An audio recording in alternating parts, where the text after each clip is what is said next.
বাংলাদেশে বইয়ের সাম্রাজ্য বাতিঘর, চট্টগ্রাম। যাত্রার আরম্ভ ২০০৫ সালে চট্টগ্রামের চেরাগী মোড়ের ১০০ বর্গফুটের একটি ছোট্ট দোকানে। শিল্পী সাহিত্যিকদের আড্ডার প্রিয় স্থানটিতে দ্রুত জনপ্রিয়তা লাভ করেছিল গ্রন্থ বিপণিটি। ৭ বছরের মাথায় নতুন ঠিকানা হয় চট্টগ্রামের প্রেস ক্লাবের নিচতলায়। জাহাজের আদলে ২০০০ বর্গফুটের সুবিশাল বই বিপণিটির নকশা করেন শিল্পী শাহিনুর রহমান।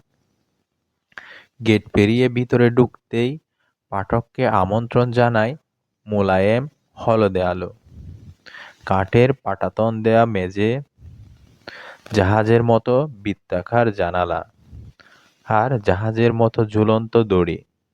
দেখে পাঠকের মনে হতে পারে তিনি আচম্বিতে পৌঁছে গেছেন প্রাচীন কোনো জাহাজে, যে জাহাজটিকে কানায় কানায় পূর্ণ করে রেখেছে বিচিত্র রকমের কাছের, পিঠের, দূর দেশের লেখকদের সাহিত্যকর্ম।